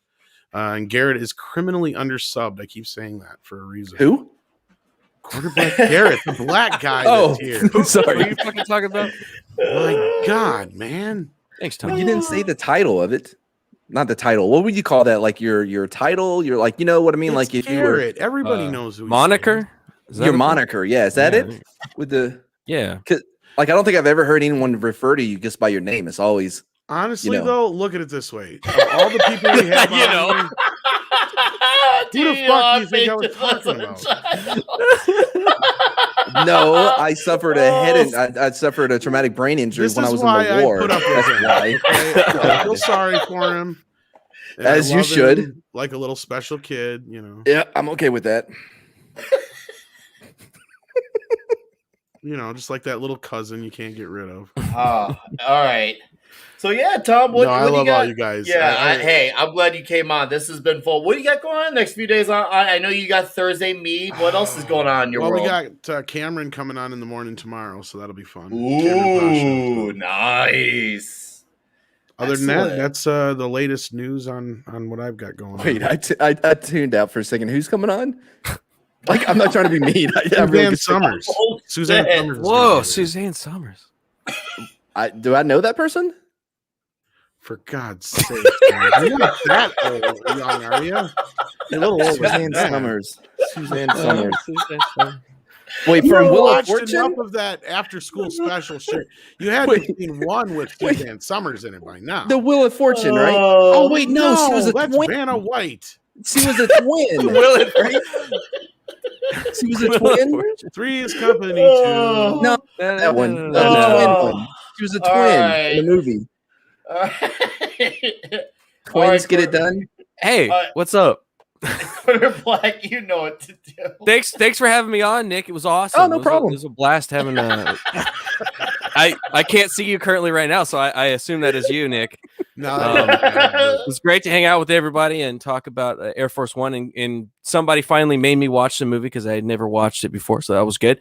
On my channel, we're currently not doing anything tomorrow or the next day. So, All right. Well, hey. but just- Nick, I'm gonna get Nick on, and we're gonna talk about Primal, dude. Oh, We're I gonna can't talk wait. about Primal on my channel for reals because that movie or that show is phenomenal. If you haven't Mhm. watched it already, go watch it, and then we'll do a stream about it, and we can all talk about it. Oh, it's That's gonna what be I'm doing. You glorious. You can do that over there. It's gonna be glorious. Awesome. Well, Garrett, I'm glad you came on. This has been fun, very fun. This has been definitely been a panel for quite the ages. Thank you. This has been glorious. All right, human beings. I'm gonna be. I'm fucking toasted out. Woo! All right, human I'm just beings. like, I look drunk as fuck. Anyways, I'm gonna pass out. I got Friday Night Comic Talk this week. That's gonna be great. We're gonna talk dream team ups, favorite team ups in comic books. It's gonna be fucking nerd geek shit. And Max Von Presley, he was in the chat. He'll be a guest on there. It's gonna be great. And yes, David Serta, Primal is an absolute triumph. Me and Garrett, Absolute as soon as I finish Primal, we will schedule a date, a mandate where we're gonna talk about that shit, and it's gonna be fucking glorious. It's gonna be just like this show, which I love this show because it's about talking about good stuff that we like. Yeah. So And I'm it's going always to be good over there. to talk about So I'm going to have to watch it too. yes. Fucking watch it. Yeah. Okay, sure. What's it called? Primal. Primal. Does it have women in it? No. No. You're actually in luck. This is actually made for Matt Martin. Okay. I'll give it a shot. All right, chat. Human beings, aliens, whatever you are. This has been absolute excellence. Enrique, All non-women. Well, I heard 32 Flavors of Nick Weiser actually has a pretty strong feline fan base, and a couple puppies watch too. I guess they're fucked now because I got Mad Marty getting here, so they're He's fucked. a bad influence. I like having him on. It's beautiful. It's a gift Believe that me, keeps on giving. Until I he try to starts come on all the looking shows I shit, can. it's fine. Yeah. All right, kids. Till we do this again, I'll see you It all has next no week. for dialogue. Cold War. It has no dialogue. Shut Dude, up. and And it's beautiful. Shut it's up. perfect. It's perfect. Shut up. Shut up. It's beautiful. All Bye, right. chat.